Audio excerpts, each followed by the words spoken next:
It's tea time. Bonjour à toutes, bonjour à tous, bienvenue pour le deuxième épisode de Tea Time. Alors j'ai un peu tardé pour faire ce deuxième épisode, j'étais bien occupée, mais ça y est, c'était au printemps, maintenant c'est le moment de l'été, de la canicule, mais même en été, il est toujours bon de boire du thé, et d'ailleurs le thé est la meilleure boisson, même le thé chaud qui vient hydrater. Dans le désert, les Touaregs boivent toujours du thé et nous offrent toujours du thé. Alors voilà le deuxième épisode de Tea Time qui est prêt et dans la boîte. Et à la fin de cette vidéo, je vous expliquerai comment vous pourrez continuer à suivre ces épisodes. Ils ne seront pas tout le temps sur YouTube, mais je vous explique ça à la fin de la vidéo. En attendant, je me verse un peu de thé pour commencer à vous raconter la suite de l'histoire.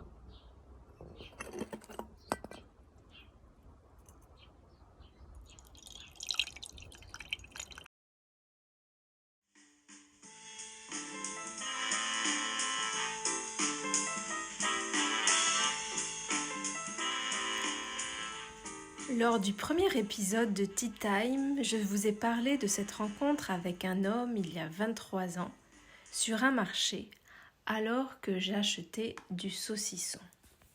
Je vous disais que l'amour m'était tombé sur le coin du nez. Mais ce que je ne vous ai pas dit, c'est qu'il a fallu des années pour que je m'en rende compte. Aussi, ne pensez pas que je vais vous raconter ici une histoire d'amour à l'eau de rose. N'est ni point non, point du tout.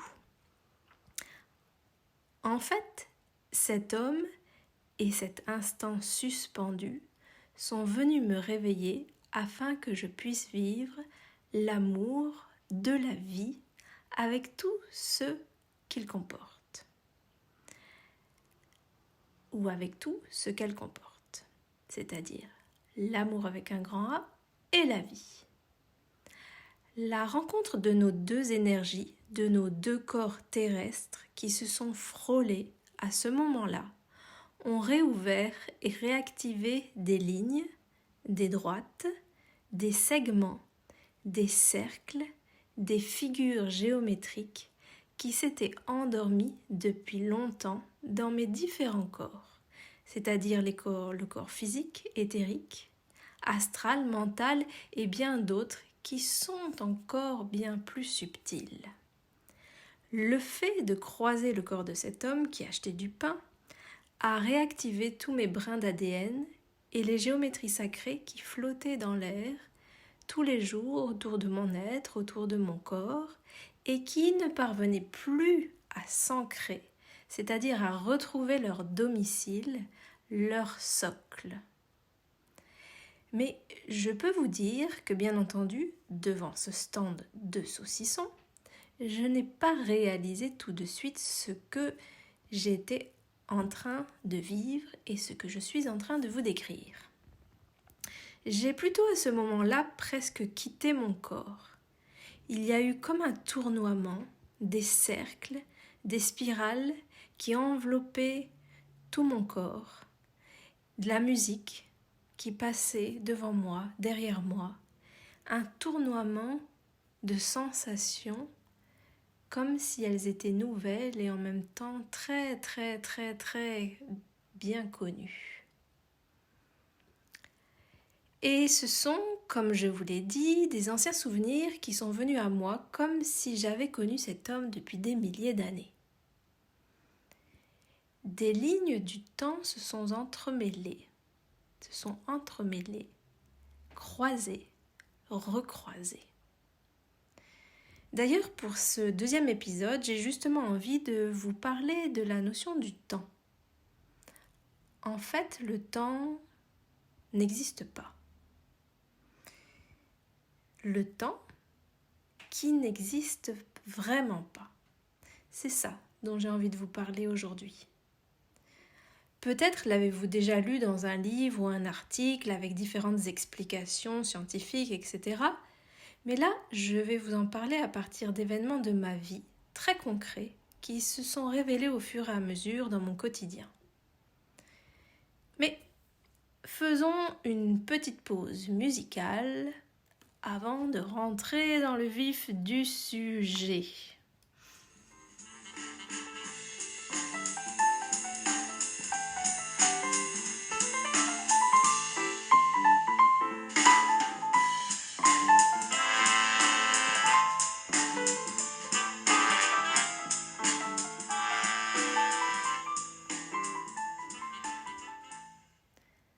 Nous avons toutes et tous des dons extraordinaires qui méritent d'être réveillés, exploités, dénichés, apprivoisés.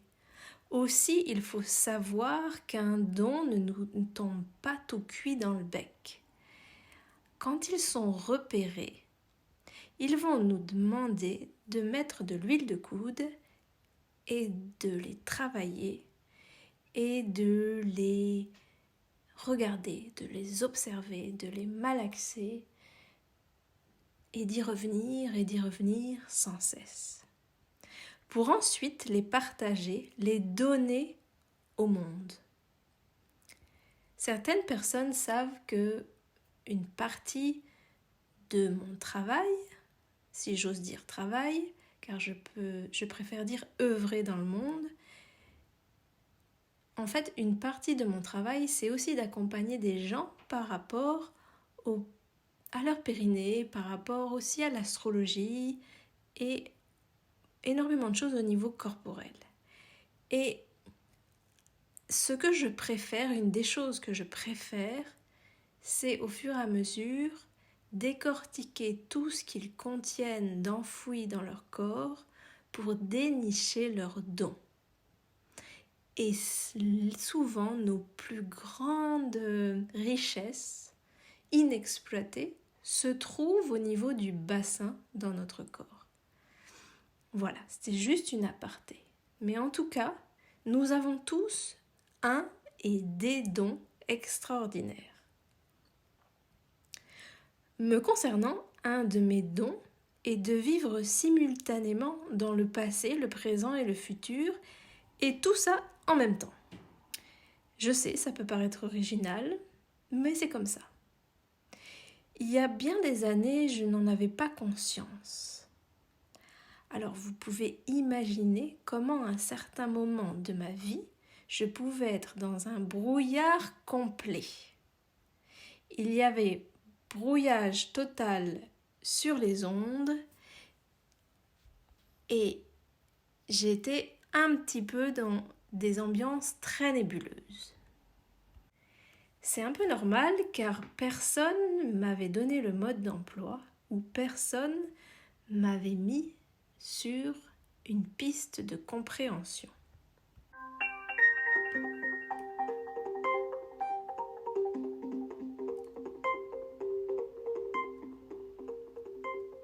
Ce brouillard venait s'épaissir à certains moments de ma vie, lors d'événements bien précis, mais aussi lors de rencontres avec d'autres personnes.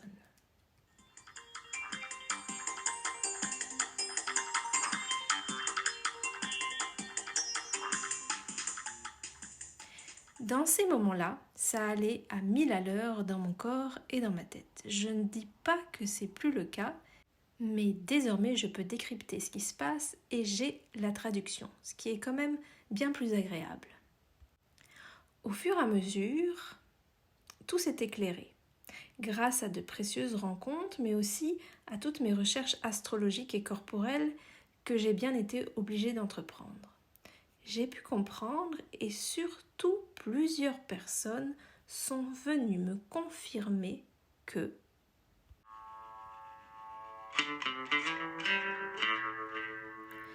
mon être s'était incarné sur Terre pour cette vie-là comme étant le témoin de tous les passés de l'âme.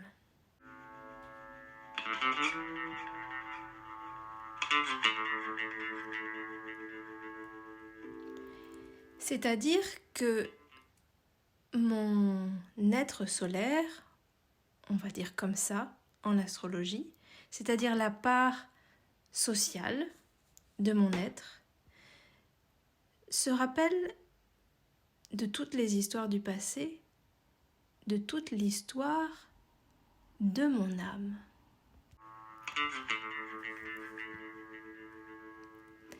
Et que je ne pouvais plus trop m'en défaire puisque le contrat avait été signé et que j'avais été pépère jusqu'à cette rencontre sur le marché, c'est-à-dire jusqu'à une vingtaine d'années, mais qu'ensuite je ne pouvais pas faire autrement. Surtout que ce don m'a été donné dans le secteur de la vie sociale, donc pas du tout dans un secteur intime et caché qui ne regarde que moi. Je vous avoue que quand on m'a aidé à éclaircir tout ça, j'étais un peu rassurée et en même temps pas du tout. Je me suis dit, mais qu'est-ce que je vais faire de ça? Qu'est-ce que je vais faire de ce don qui peut être très encombrant?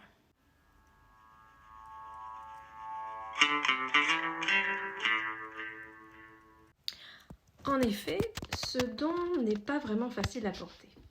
Reconnaître des événements du passé qui se représentent dans le présent et qui vous annoncent quelques brides du futur, reconnaître des gens, recevoir des images d'événements enfouis dans notre corps et dans le corps des autres, tout en essayant de, par exemple, suivre une discussion sur tout à fait un autre sujet, attablé à la terrasse d'un café avec un ami ou une amie, cela vous demande beaucoup d'énergie.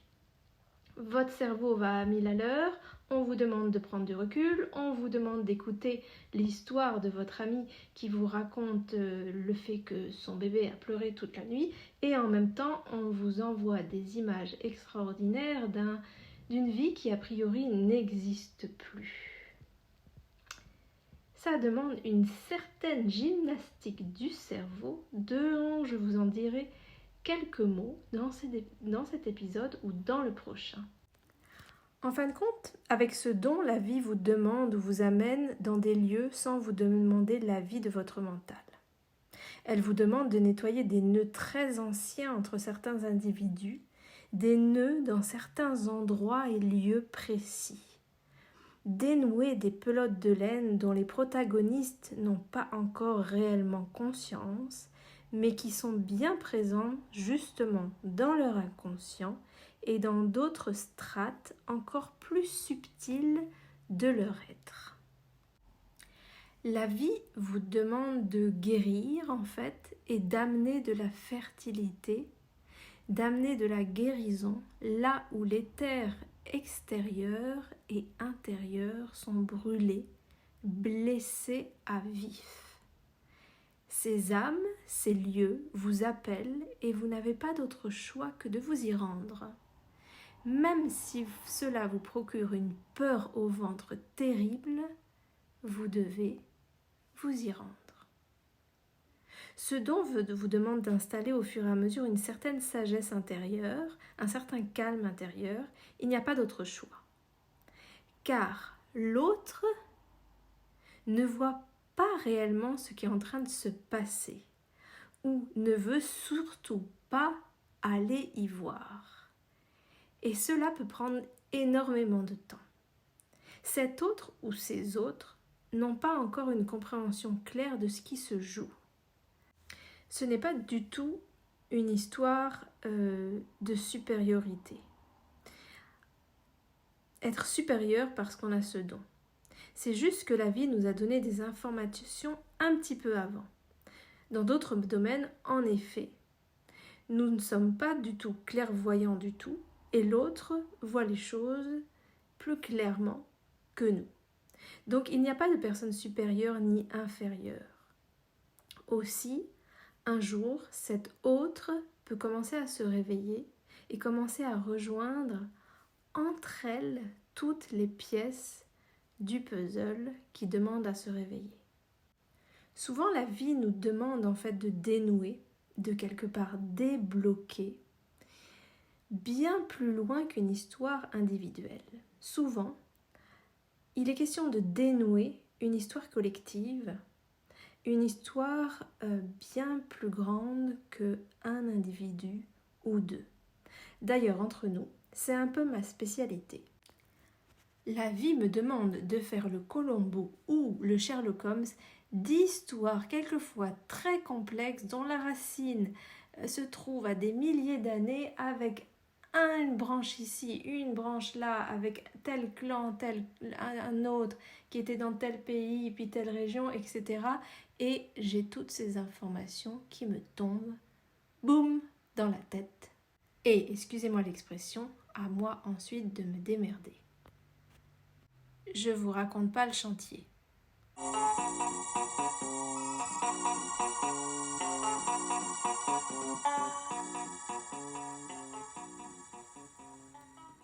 Quand je vous dis que l'amour m'est tombé dessus à ce moment-là, c'est que cet homme a tout réouvert. Tous les souvenirs du passé qui méritaient d'être guéris, des événements très difficiles, mais aussi des souvenirs de splendeur, d'époques sublimes et pacifiques. Tout s'est réveillé en même temps. Des éléments du présent, du futur, du passé. Cela était un tsunami émotionnel pendant plusieurs années.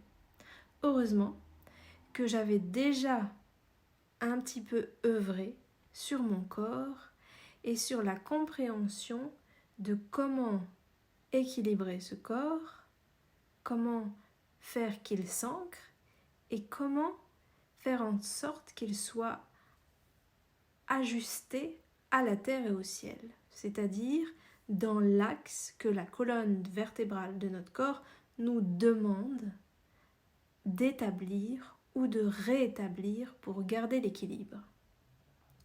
Car je peux vous dire qu'il y a des souvenirs qui sont revenus très agréables et d'autres un peu moins.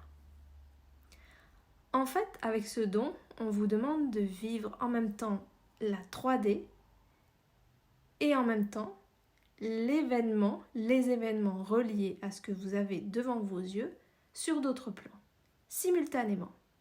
Je ne vous raconte pas le jonglage. Mais ce qui est important que j'ajoute ici avant de finir cet épisode, c'est que nous devons nous préparer. Nous devons nous préparer à tout ça, à tout ce que je vous raconte. Car en fait, ce don-là va être de plus en plus courant. Parce qu'au fond de nous, nous l'avons tous. Je ne dis pas que je suis la seule à l'avoir, pas du tout. Nous sommes plusieurs à l'avoir, mais ça n'est pas encore extrêmement répandu, car ce n'est pas encore complètement réveillé. Ce qui se passe en ce moment au niveau social est une répétition d'un cycle. Ce qui se passe s'est déjà déroulé il y a des millions d'années, et cela vient se répéter. Par contre, justement, ces dons qui vont nous se réveiller vont nous demander d'aller vraiment chercher l'équilibre dans notre corps. Car ça nous demande de trouver la paix et d'accompagner cette évolution qui est multidimensionnelle au niveau de l'intérieur de nos êtres, de nos âmes et de nos corps. Bien sûr, je ne vais rien vous apprendre en disant que de grands changements sociaux sont à venir, mais aussi donc de grands changements intérieurs. Ou l'inverse, ce qui est logique, car en fait, l'extérieur, ce qu'on vit à l'extérieur dans notre monde, est relié à nos intérieurs. Je vous parlerai dans un autre épisode de ce que ce don qui va se réveiller peut engendrer. Allez voir ce qui se passe dans nos corps, allez voir ce qui se passe dans nos profondeurs, allez voir ce qui se passe dans nos bassins, quelle est notre histoire très ancienne, est quelque chose à mon avis de capital. C'est une des 1000 raisons pourquoi j'œuvre depuis si longtemps sur les recherches sur le périnée, sur le corps, mais aussi sur l'astrologie. Pourquoi ? Car c'est notre terre et l'astrologie, ce qui se passe dans les étoiles et ce qui est en rapport avec notre thème, c'est le ciel. Et en fait, relier ces deux endroits dans notre corps, c'est trouver son axe et ses 1001 subtilités et commencer à avoir des outils pour vivre le monde autrement, pour prendre de la hauteur avec ce qui se passe. Les énergies qui nous entourent, terrestres, galactiques, intergalactiques, sont très très très élevées et vont être de plus en plus élevées. Nous ne pouvons pas garder un corps comme une 2 chevaux. Nous devons l'adapter, faire en sorte qu'il soit en adéquation avec les énergies qui nous entourent et faire en sorte que notre corps soit un petit peu plus une Ferrari. Même si esthétiquement, moi je préfère la 2 chevaux, au niveau énergétique, je peux vous dire que la 2 chevaux ne va pas suivre. Mais ce qui est extraordinaire, c'est qu'il y a des milliers de solutions. Si on préfère d'une manière esthétique la 2 chevaux, on peut en faire en sorte d'avoir une 2 chevaux avec un moteur de Ferrari. Et à ce moment-là, vous serez belle comme une 2 chevaux non volée, avec un moteur en adéquation avec les énergies qui nous entourent. Dans le prochain épisode, je vous parlerai de ma vision de ce qu'est le passé et ce qu'est vraiment le passé et ce qu'il peut nous apporter. Ta-ta-tam.